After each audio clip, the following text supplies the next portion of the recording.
अगर आप CUET की प्रिपरेशन कर रहे हैं and you are already studying a lot but still not feeling confident, then this video is for you. Because in this video, I'm not just telling you what to study, but how to solve questions.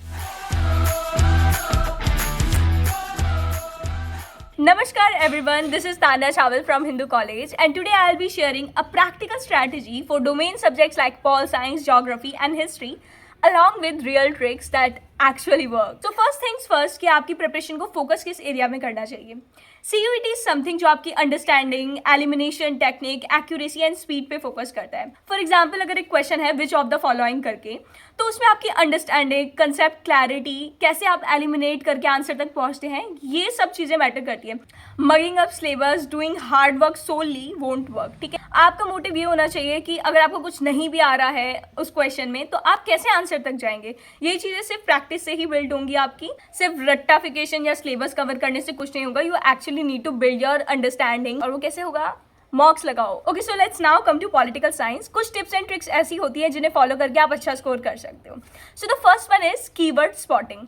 आप जब भी NCERT read कर रहे हो, जो भी आपको keywords लगते हैं उनको आप अंडरलाइन कर लो. फॉर एग्जाम्पल यहाँ पे मैंने वॉर्सो पैक्ट को जैसे अंडरलाइन कर रखा था. मेरी पूरी बुक आपको ऐसे भरी हुई दिखेगी अंडरलाइंस वगैरह से. तो कुछ ऐसे कीवर्ड्स होते हैं जो आपको अंडरलाइन करने होते हैं ताकि एग्जाम में फॉर एग्जाम्पल वॉर्सो पैक्ट से कोई क्वेश्चन आ गया, आपका दिमाग तुरंत हिट करेगा कि अच्छा ये तो मैंने वहाँ पे अंडरलाइन कर रखा था उस पेज पे. सो वही चीज़ आपके दिमाग में एग्जाम टाइम में विजुअलाइज होगी कि अच्छा आंसर उसी पेज पे गई है. ठीक है, तो मुझे हमेशा ये चीज़ हेल्प की है कि मैं एक तो डेट्स को हमेशा अंडरलाइन कर लेती थी या हाईलाइट कर लेती थी एंड जो इंपॉर्टेंट कीवर्ड्स होते थे उनको भी करती थी. ठीक है, okay, so now coming to second trick, या मैं कहूँ मेरी पर्सनल फेवरेट ट्रिक जो मैं बचपन से ही फॉलो कर रही हूँ एंड इवन कॉलेज में भी उसका मैं यूज़ करती हूँ.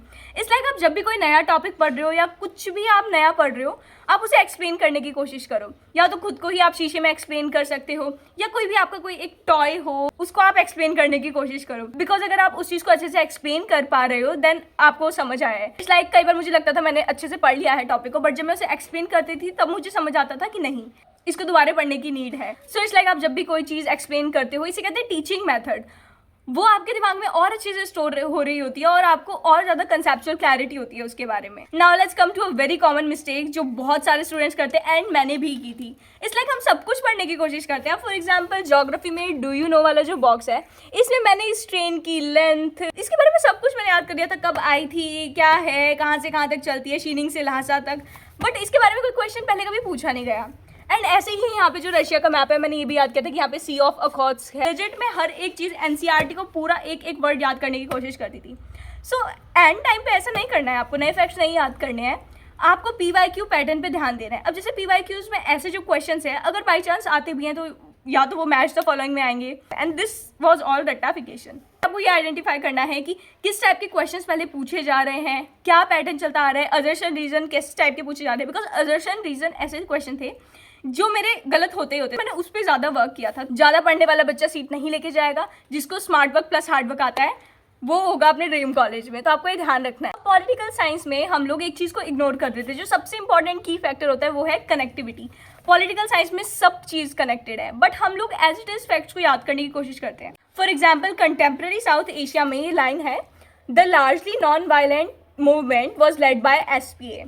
अब हम लोग क्या करते थे, पहले याद कर लेते थे कि अच्छा नॉन वायलेंट मूवमेंट इन्होंने लेड किया था. बट नॉन वायलेंट क्यों? बिकॉज पहले जब इन्होंने वायलेंट किया था मूवमेंट, तब जो बची कुची डेमोक्रेसी थी वो भी इनके किंग ने इनसे छीन ली थी. तो इसलिए इन्होंने बाद में फिर नॉन वायलेंट मूवमेंट को चुना था. तो तुम समझ रहे हो, तुम्हें सब चीज़ें कनेक्ट करनी पड़ेगी. एक बहुत बहुत बहुत इंपॉर्टेंट चीज़ ये भी है कि मैं क्या करती थी, अब जैसे यहाँ पे A लिख देती थी या TF लिख देती थी. फॉर एग्जाम्पल किसी भी स्टेटमेंट से अगर मुझे लग रहा है कि यहाँ से क्वेश्चन बन सकता है ट्रू फॉल्स का या अजर्शन रीजन का, उसको लिख के टाइम वेस्ट करने की जगह मैं क्या करती थी, बुक में ही A for assertion reason and TF मतलब ट्रू फॉल्स में ही स्टेटमेंट आ सकती है.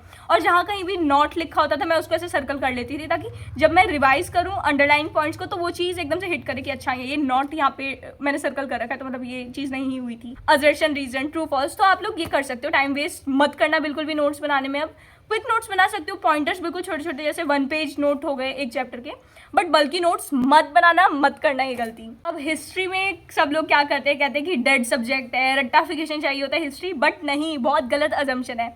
हिस्ट्री में अगर आपको एस करना है ना, तो आपको कनेक्टिविटी तो रखनी है, बट साथ में आपको उसे स्टोरी की तरह याद करना है। अब मैं क्या करती थी, पूरा जब चैप्टर मैंने पढ़ लिया, स्टोरी की तरह उसे समझाती थी कि अच्छा ये इवेंट हुआ, इसके कॉज क्या थे, कॉन्सिक्वेंसेज क्या थे। इट्स लाइक आपको पूरा चेन बना के चल रहा है हिस्ट्री में इवेंट्स की। और क्या कर सकते हो आप, जैसे डेट्स दे रखी होती है बहुत सारी, तो आप क्या कर सकते हो, सारा सब कुछ याद नहीं करना, बट आपको एक बेसिक आइडिया होना चाहिए। आप एक पेज पे टाइमलाइन बना सकते हो कि अच्छा 1800 में हुआ था, 1800 के बाद 1809 में ऐसा हुआ था, पूरा उसको अरेंज कर सकते हो एक ऑर्डर में। इससे आपको याद भी रहेगा, ऑर्डर मेंटेन रहेगा। तो अपने दिमाग में एक स्टोरी बनाना कि क्या चीज़ हुई थी, कैसे हुई थी, और उसको फिर एक्सप्लेन करना याद करने के बाद, एंड क्वेश्चन सॉल्व करना बहुत सारे, तभी तुम्हें पता चलेगा क्या चीज़ इंपॉर्टेंट है, कौन सा चैप्टर ज़्यादा इंपॉर्टेंट है। फॉर एग्जाम्पल भक्ति, सूफी एंड मोमेंट्स बहुत वो लगता था कि अरे इसमें तो इतने सारे फैक्ट्स हैं, इतने सारे नाम हैं, कैसे याद करेंगे, बट एग्जाम में ऐसा कुछ आया नहीं था उससे।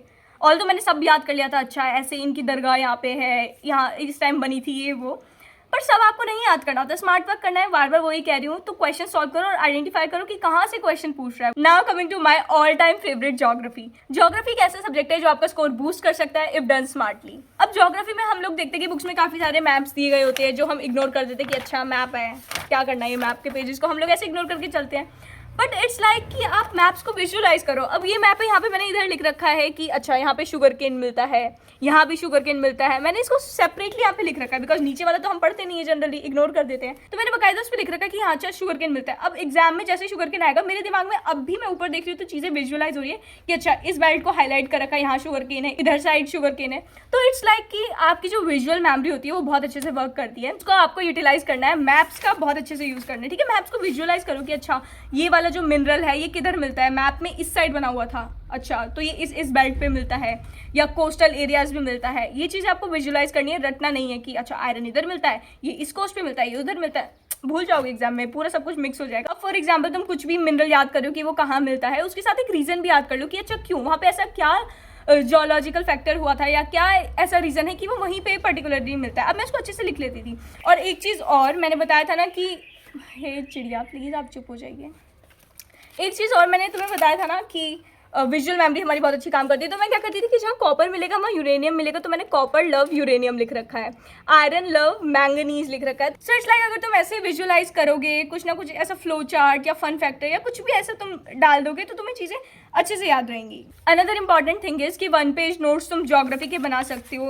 फॉर एग्जाम्पल अब जैसे मैं क्या करती थी, यहाँ पे जो स्पेस मिलता है मैं यहाँ पे कुछ लिख लेती थी। अब देखो छोटा सा मैंने इंडिया का मैप भी बना रखा है इधर, तो तुम 1 पेज नोट्स या फिर छोटे छोटे ऐसे पॉइंटर्स लिख सकते हो कि एग्जाम टाइम में बस तुम्हें वो रिवाइज करने की जरूरत पड़े और तुम्हारा पूरा पैराग्राफ रिकॉल हो जाए। ठीक है, एंड प्लीज डायग्राम्स का भी बहुत अच्छे से यूज करना, बिकॉज डायग्राम्स से मुझे तो बहुत हेल्प मिली थी। फॉर एग्जाम्पल अब जो इंदिरा गांधी कैनाल था, तो इधर मैंने लिख रखा था डायग्राम बना के कि अच्छा लेफ्ट साइड में इतने हेक्टेयर, राइट साइड में इतने हेक्टेयर, कब 31 मार्च 1958, मैंने इसको डिवाइड भी कर रखा है। तो it's like flow chart, diagrams तुम लोग अच्छे से यूज कर सकते हो। ऑल्सो देखो मैंने यहाँ पे अजर्शन, यहाँ रीजन लिख रखा है, ये अजर्शन लिख रखा है, तो तुम्हें ऐसे खुद भी आइडेंटिफाई करना है, because at the end of the day तुम्हारे ही एफर्ट्स मैटर करते हैं। कोई आके कुछ भी कह जाए, जब तक तुम खुद एफर्ट्स नहीं करोगे कुछ वो नहीं होगा। देखो मैंने इस मैप में ये सब कुछ याद कर रखा था कि अच्छा इधर से ये रिवर, इधर से ये सारा फलाना ढिमकाना, एक एक चीज़ याद कर रखी थी। अब फॉर एग्जाम्पल मुझे कुछ भी ऐसे फनी लगता था या कुछ भी एकदम out of the box fact मिलता था, मैं उसके आगे LOL लिख देती थी, स्माइली इमोजी, सैड इमोजी, तो मैं ऐसे थोड़ा सा फन फैक्ट ऐड करती थी। अब जैसे ये ग्राफ है, तुम्हें इसको अंडरस्टैंड करना पड़ेगा। जैसे मैं याद कर लेती थी इन सबको, तो याद नहीं करना, तुम्हें अंडरस्टैंड करना पड़ेगा कि अच्छा नेट जोन एरिया पहले कम था, फिर बाद में क्यों बढ़ा, क्या फैक्टर रहे होंगे, रिसेंट फिनोमेना है तो क्यों है, एंड जो एक्चुअल फॉरेस्ट एरिया है वो एक्चुअली नहीं बढ़ा है, जो डिमार्केटेड फॉरेस्ट एरिया है वो बढ़ा है, तो क्यों, क्या रीज़न थे।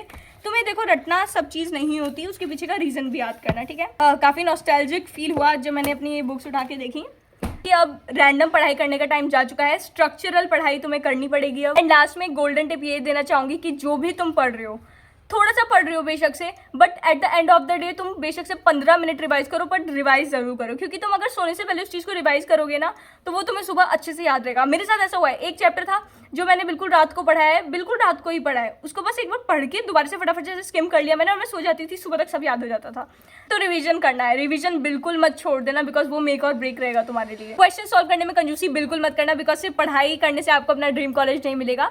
मॉक टेस्ट भी अटेम्प्ट करते रहना, आपको क्वेश्चन अटेम्प्ट करना आना चाहिए। ठीक है, बाकी स्टार्ट स्मॉल, स्टे कंसिस्टेंट, और ज़्यादा स्ट्रेस्ड आउट नहीं होना है, एग्जॉस्टेड नहीं होना है। शाम को 5-10 मिनट वॉक पे जा सकते हो, हेल्दी खाना है। I hope this video help. All the best, पढ़ाई करते रहना, स्ट्रेस्ड आउट नहीं होना है। Signing off now, bye bye.